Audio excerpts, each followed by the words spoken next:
Tonight we're focusing in on Zoom with Galaxy AI on the new Samsung Galaxy S24 Ultra. Ah, a baby tiger. Check out his claws as he prepares to pounce on that frog. Close one, but not as close as this Zoom. We can literally count the whiskers and... Oh look, Mum's here. Good thing I'm nowhere nearby.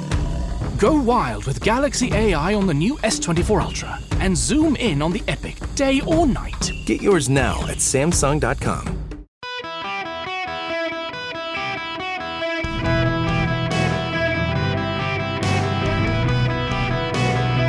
Welcome to the Eric Erickson Show Podcast, Hour 1. Well, sounds like Republicans in Georgia are killing school choice. Not only that, it looks like they're bailing on protecting kids from sex reassignment surgeries. With Republicans like these, who needs Democrats? Welcome. It is Eric Erickson here. It is a free-for-all on the phones because it's Friday. The phone number, 877-973-7425. Should you wish to be a part of this here program, we must begin with the spectacular meltdown of the day. I mean, so I'll play the audio later. I'm trying to limit the audio from CPAC because they've gone off the rails, although Senator John Kennedy of Louisiana remains fantastic. But one of the things Mike Lindell I'll play you the audio later, but essentially he says the media hates Ron DeSantis because the media really loves Ron DeSantis. They're trying to stop Trump by attacking Ron DeSantis, because if they attack Ron DeSantis, it will build Ron DeSantis up. You know, I mean, when you believe that Hugo Chavez's dead ghost body, whatever, zombie Hugo, and the Iranians and Chinese got Dominion voter system voting machines to steal the election, anything is possible in your sweet little head. But I have to tell you, I see this story from Vice News. This is the tweet. If Governor Ron DeSantis gets his way, and he likely will, diversity, equity, and inclusion efforts will be eliminated from every public college and university in Florida. That's right, friends. If DeSantis gets his way, and he likely will, diversity, equity, and inclusion efforts will be eliminated from every public college and university in Florida. I'm thinking, yes, that's excellent. Good. They think it's a bad thing. The headline of the actual article, DeSantis cronies force college to close diversity office. Florida Governor Ron DeSantis' hand-picked board of trustees voted to shutter new college's diversity, equity, and inclusion office on Tuesday, the latest step in a hostile takeover of the school and a harbinger of what Florida's entire university system could look like in a few months. The board, which has a majority of DeSantis appointees, voted 9-3 to abolish the school's Office of Outreach and Inclusive Excellence. Christopher Rufo, a right-wing education activist and one of DeSantis' appointees to the board, argued during the meeting that diversity efforts undermine fairness.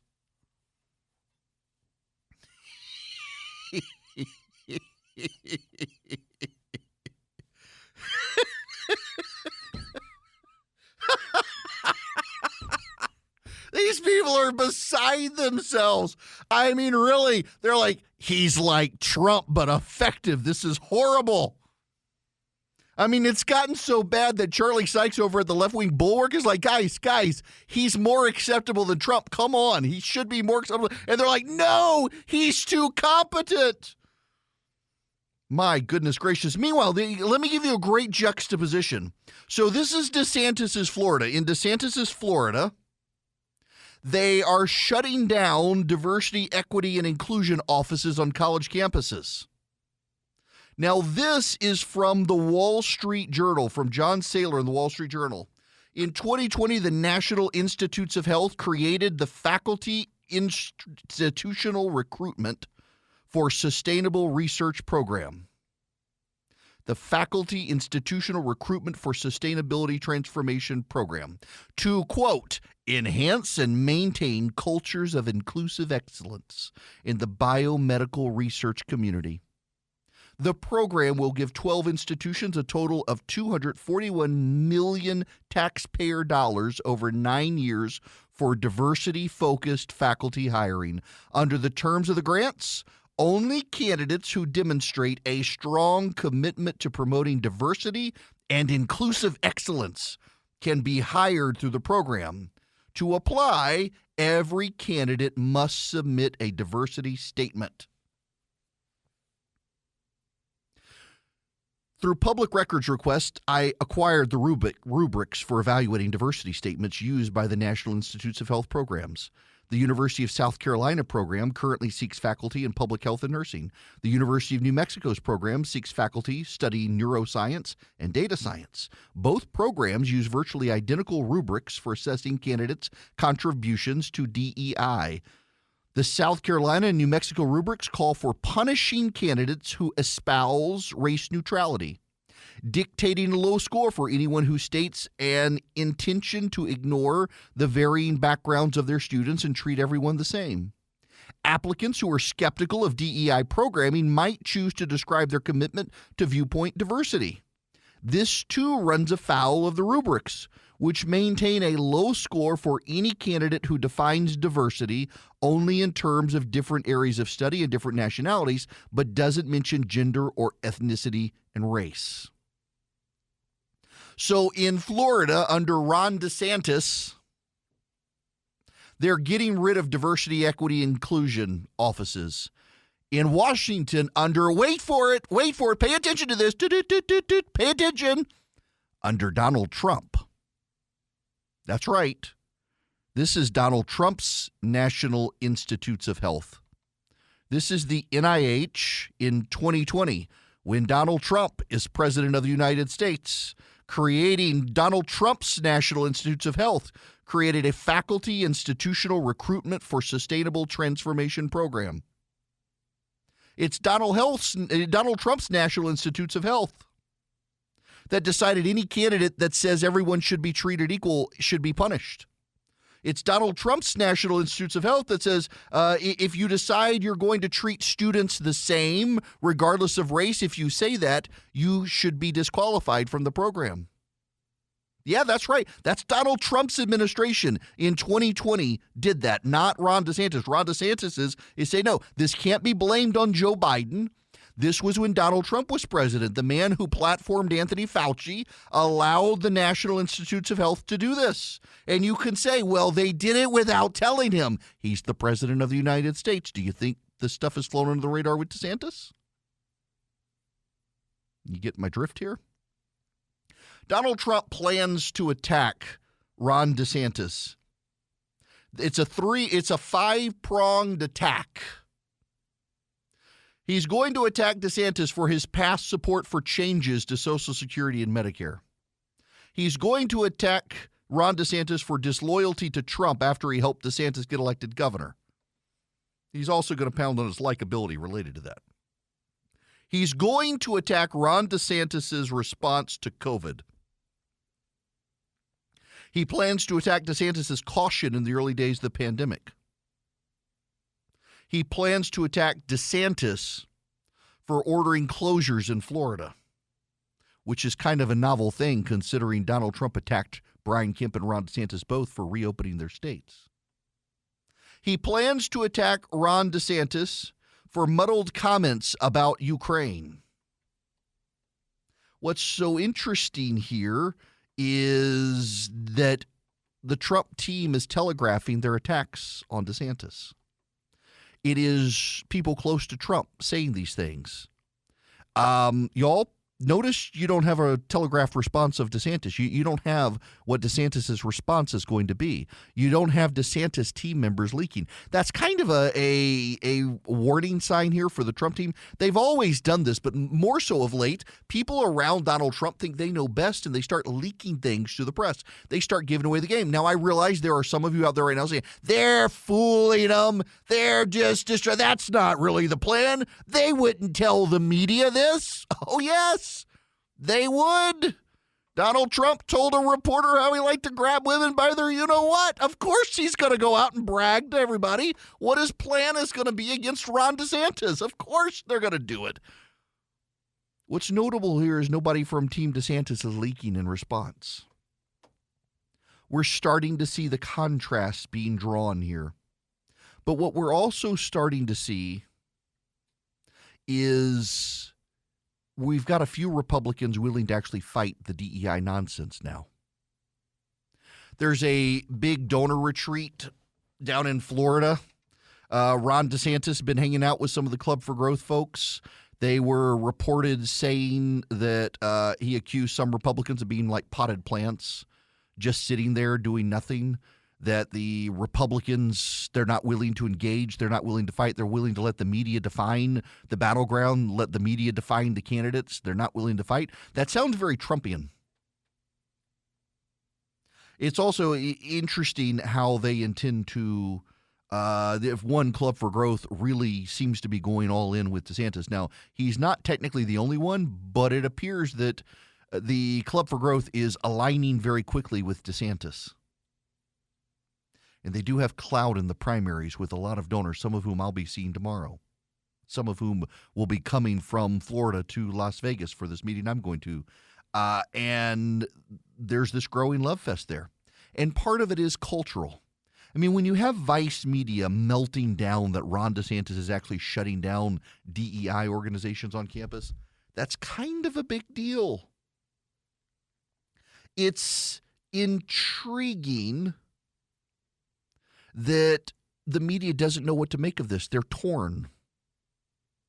Say what you will about the divide on the right, but right now, DeSantis is scoring a lot of points on cultural critiques of the country, on using the Florida legislature to push back against excesses of the left. And I got to tell you, there are some people I know on the right who say this isn't very conservative. What is not conservative about preserving Western civilization? What is not conservative about preserving the culture? I mean, I've got some friends who say, oh, conservatives, you shouldn't be telling school boards what they can and cannot teach. Why the hell not? That's what the left does. Why can't conservatives say, here are the standards for education that you should teach? Why can't they? Why is that not conservative to say, teach these things, not those things? You know, there is a critique some people have, and I think it's overused and too broad and ill-defined, but in situations like this, I think it's valid. That oftentimes when conservatives finally figure out how to navigate and fight back these cultural fights, there are some on our side who's like, you can't really fight like that. I don't think you should broadly use government. I think a government you can drown in the bathtub is the best sized government. But also, when the left has captured so many of the cultural institutions of America and captured corporate America, sometimes the only thing you have is what you have, and that right now for a lot of us is state governments. And if we can't use our power there and do so carefully, we're not advancing new conservative institutions. We're rolling back existing institutions. We're not creating new things. We're just deleting existing things. That should be very conservative. We're deleting institutions. We're not adding institutions. You start adding institutions, well, then the left adds institutions. You create all sorts of precedent. You start deleting left-wing institutions. When the left comes in, they start deleting right-wing institutions. What are the right-wing institutions in government? What are the right-wing institutions in academia that they're going to be deleting? And if they do delete them, guess what? It reduces the size and scope of government. That seems like a win-win. So my kid has a queen-size bed. We've got a king-size bed. We got him Bull and Branch sheets, and he's used them. He had like kid sheets, and now he's old enough he doesn't want the action figure sheets anymore. Well, we got lost because, I mean, the sheets look like our sheets, except they're queen-size sheets, and they got put in our closet, and the kid was in despair. We got him Boll and Branch sheets. They've gotten softer and softer, and he's like, where are my real sheets? He refused to sleep until we found the real sheets because they're that soft. They're that good. They're made with a 100% organic cotton thread. They get softer in every wash. You can stay cozy all winter long with a set of Boll and Branch sheets. They really are that good. We have them on multiple beds in our house. My goodness, seriously, my kid, he's finally like, my sheets are for kids. I'm grown up now, and it's just a step of quality above what he had, and now he's like, can't sleep without these sheets. They're designed to feel incredible for all sleepers. They're made without toxins. They're free of pesticides, formaldehyde, other chemicals. They fit the deepest mattress too, which I love because we have a very thick mattress on our bed, and it fits. It doesn't like bunch up and then snap off in the middle of the night when you roll over. You can get 15% off your first order Boll and Branch sheets when you use promo code ERIC at bollandbranch.com. Exclusions apply. See site for details. That's Boll and Branch, BOLLAND branch.com.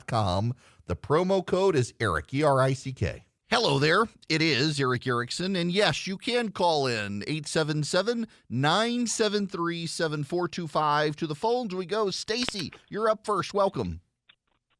Hey, Eric, my question is going to be, how does the left mobilize so quickly to defeat common sense legislation?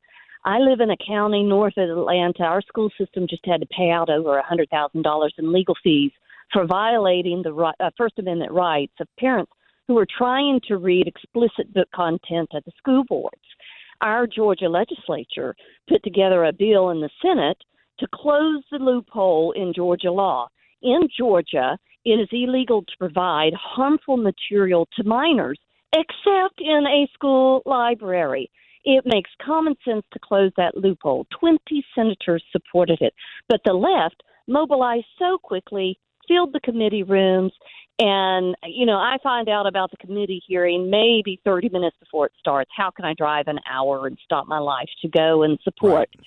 How does the left mobilize so quickly to defeat common sense legislation? So there are a number of progressive groups that have been set up in the state of Georgia, and they all have text message groups, email lists, and they trade information very, very, very quickly. And because you are a conservative, you probably have something of life, something to do during the day, maybe a job, maybe have kids in school you're working with. And a lot of these are single left-wing activists who live in Midtown and downtown Atlanta, so they can skip work and show up and raise hell and scare the Republicans in the legislature. Republicans and all of you nationwide need to know this. Republican legislators in Georgia are caving on school choice. They are caving on protecting kids in schools. They are caving on protecting kids from transgender activists. They are caving. They are capitulating. It's appalling watching what's going on. There need to be some bloodletting in primaries, figuratively speaking. Some of these people really need to be driven out of the state house and the state senate in Georgia. But what happens is progressives actually have a very good network of organizations. I'm actually very impressed with it. And they are able to mobilize people to committee hearings. They're able to mobilize people to show up for protests very, very quickly. A lot of them, particularly if we're talking about Georgia, the state capital is in downtown Atlanta. A lot of the conservatives live outside the perimeter. It's 30, 45 minutes to an hour to get down there. And the progressives are within walking distance, so they can show up. But here's the thing. Republicans should not be cowed by this show of force, and yet they are. They've redistricted to lock in their gains. Many of these people are not, these aren't their constituents. I don't understand why they keep being cowed by these people. I guess I'm going to have to do another WSB-only show and call out some of these people who keep caving.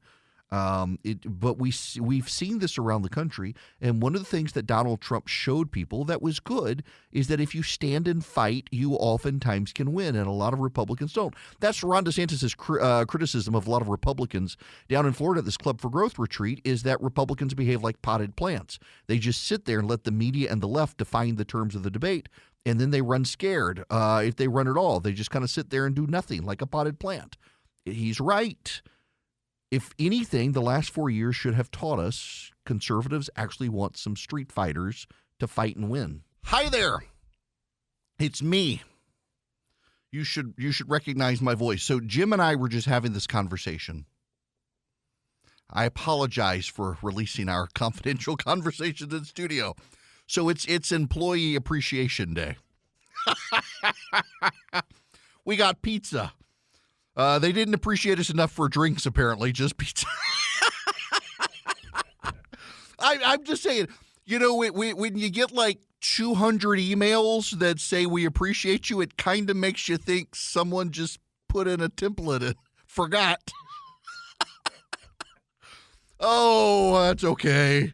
It's okay. I feel appreciated. I got my slices of pizza. If you fold them over, it makes a sandwich and your fingers don't get greasy from the cheese because you got crust on both sides. All right, we got to move on here. This is kind of nuts. Jesse Singal, who used to be at New York Magazine, he's not a conservative, but he is certainly not woke. He has taken on the trans issue. Eric Whipple is from the Washington Post. The New York Times, you will note, has written a number of things that explicitly suggest some of the science behind the transgender movement isn't actual science, it's more pseudoscience. And they've noted that Sweden, Norway, Finland, the UK, France, Germany are slowly walking back from their prior positions on the issue. They're winding down children's sex reassignment surgeries and things like that. Things that the left says don't happen, but then when you point out they do, they tell you, well, of course they're good. Well, if you will recall, transgender activists, including some employees at the New York Times, attacked the New York Times newsroom, claiming they were advancing pseudoscience, claiming they were harming people and causing violence and mental distress and harm towards the trans community by reporting factually on what's happening around the world with this movement and daring to report on people who had detransitioned. The Times, to its credit, though a very liberal organization, actually has run stories on people who detransitioned and talked about how they were very offended that they lopped off body parts because doctors convinced them that that would cause them to find a relief for their mental stress, and it didn't. And they eventually detransitioned, and they feel like they've been scammed by a society that is going off a cliff. And the Times covered them. They've printed voices covering J.K. Rowling and defending J.K. Rowling. Well, Eric Whipple from the Washington Post notes that according to a New York Times spokesperson, one of the New York Times' employees was recognized in public. The person who recognized the employee said something about attempts to eliminate trans people and then spat on the employee. The date of the incident was February 19th. I want to read you comments from online trans activists about this tweet. The first, it's almost like there are consequences for your actions. Another, well-deserved. Another, talk, the S word, get spit. Another, they should be grateful it was just spit. Another, as a society, we need to do better. Next time, throw hands. Another, listen, you might not like living in constant fear of it being known you write anti-trans defamation for the New York Times, but these are difficult conversations that have to be had right now. Another, good. Another, we love to see it. Another, did any of the employees that signed the letter get spit on? I don't know. Maybe there's a clue there.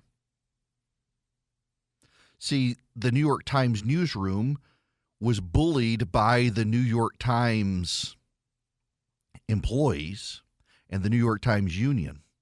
And the New York Times newsroom pushed back with a letter saying, this is news, these are facts, these are indisputable facts. Journalism does not mean we don't hurt your feelings. Journalism means we report the news that's happening around the world, and this is happening, and this is subject to debate. There is no consensus. And now they're being spat upon in public, and activists are encouraging people to do this. Now, okay, when Donald Trump called members of the press enemies of the people, the entirety of the press corps was outraged, screamed about terrorism and the whatnot, and the media all had each other's back and went after Donald Trump. And now, you have New York Times reporters assaulted, spit upon, threatened, and harassed for accurately reporting on news and presenting in its editorial pages a diversity of voices on an issue that is contentious. And a lot of the media doesn't care because it's left-wing activists, and you can never be too far left for the media. Now, we got other stuff we got to talk about. We got other stuff. I want to talk about Bill Barr. We'll take your phone calls as well. 877-973-7425.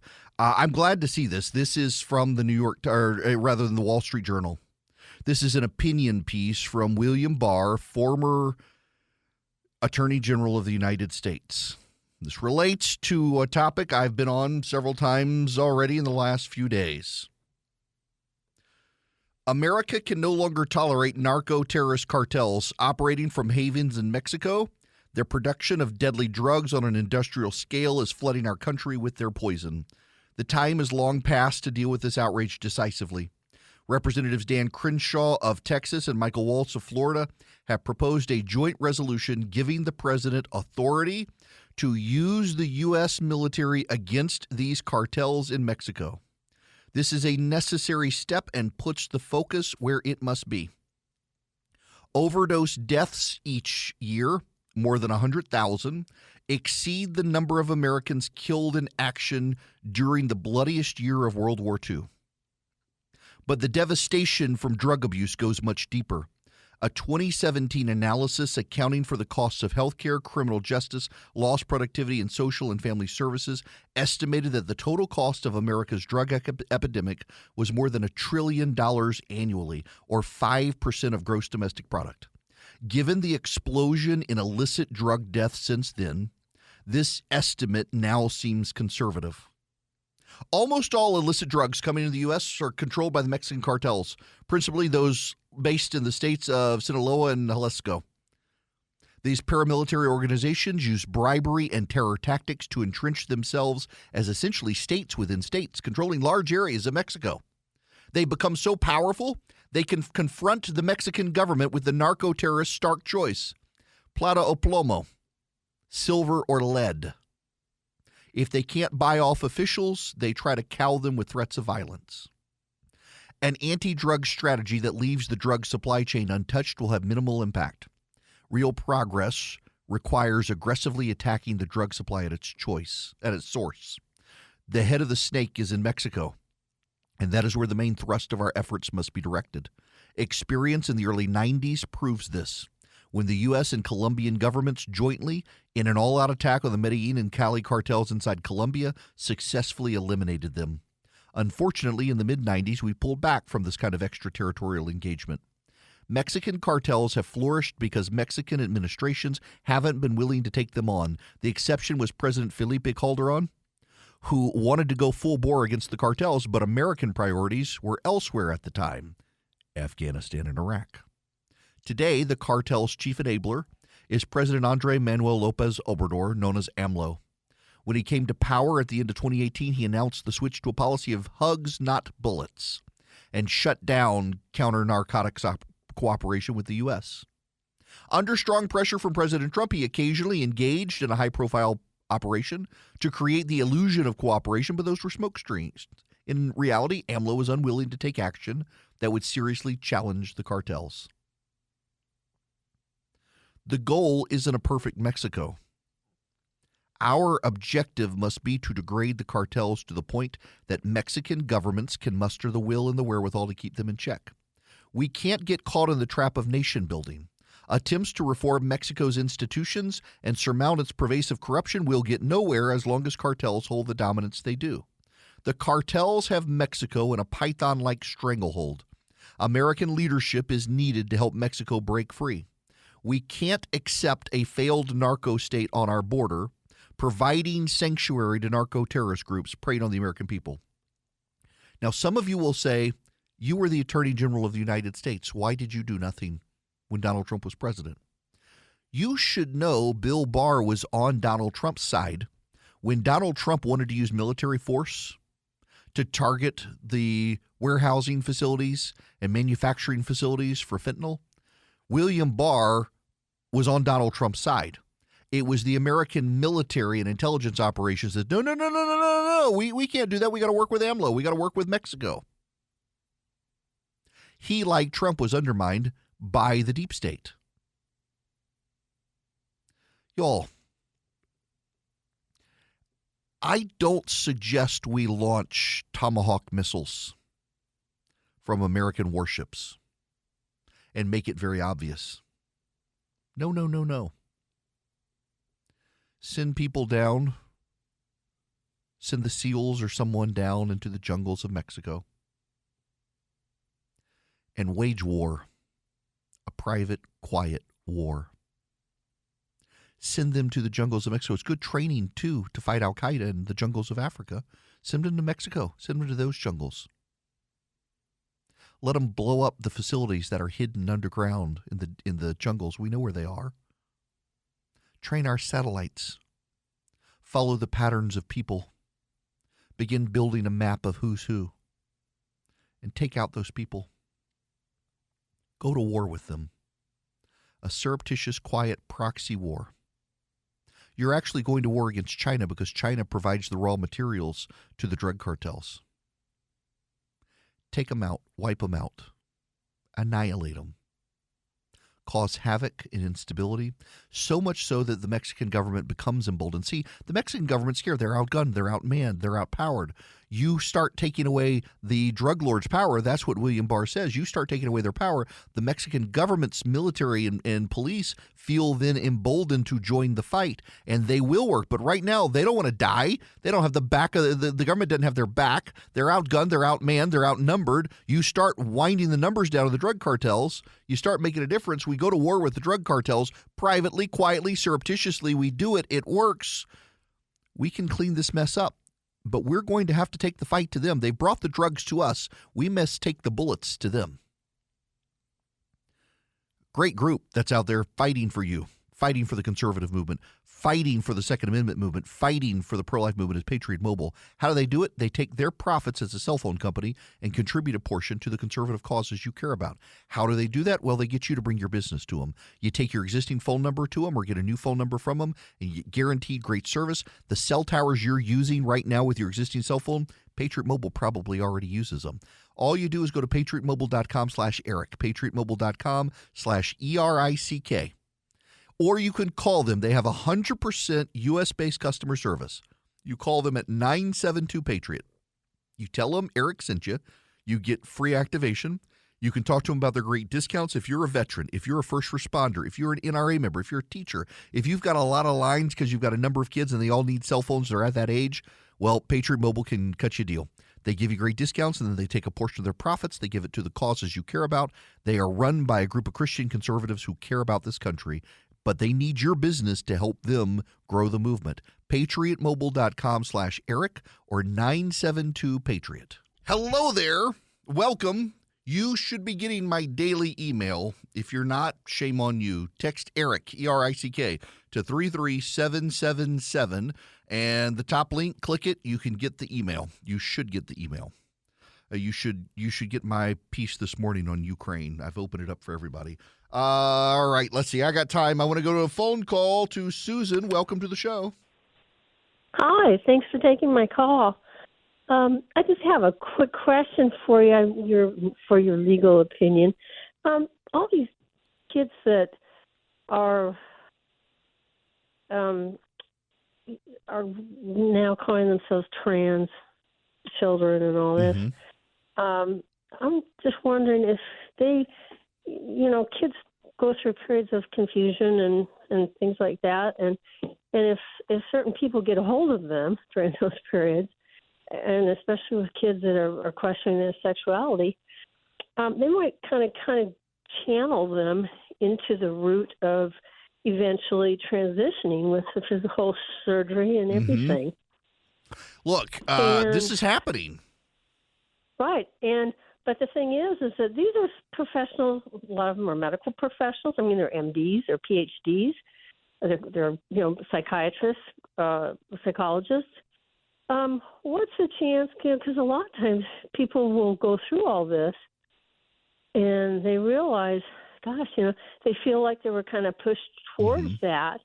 They go through it and it did not fix their problems, and they realize, and they can't have children. I mean, these are some life-changing, permanent things that are done.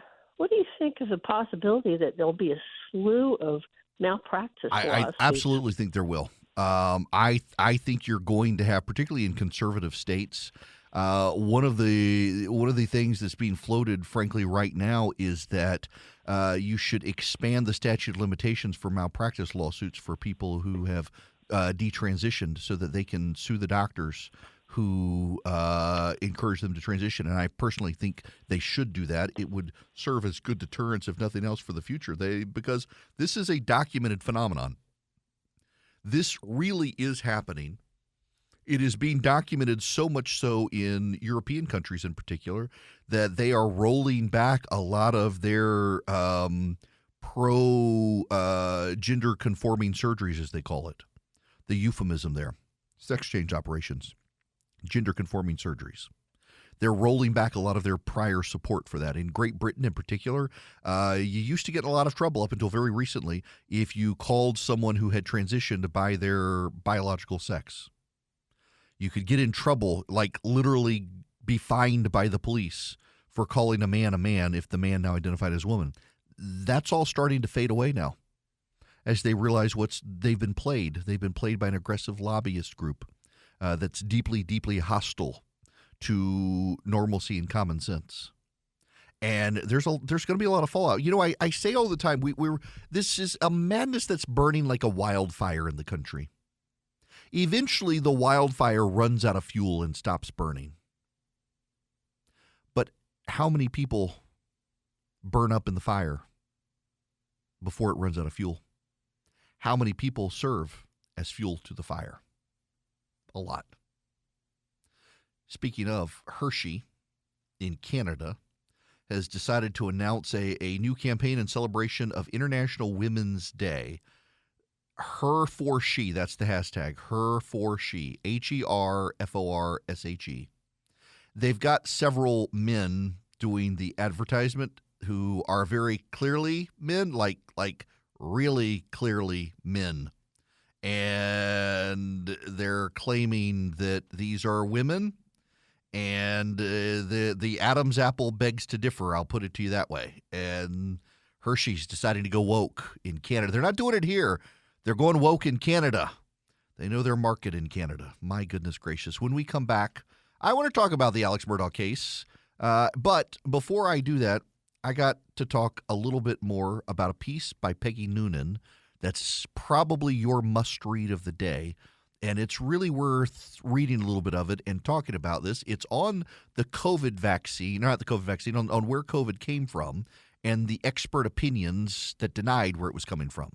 With Lucky Land Slots, you can get lucky just about anywhere. Dearly beloved, we are gathered here today to... Has anyone seen the bride and groom? Sorry, we're here. We were getting lucky in the limo and we lost track of time. No, Lucky Land Casino, with cash prizes that add up quicker than a guest registry. In that case, I pronounce you lucky.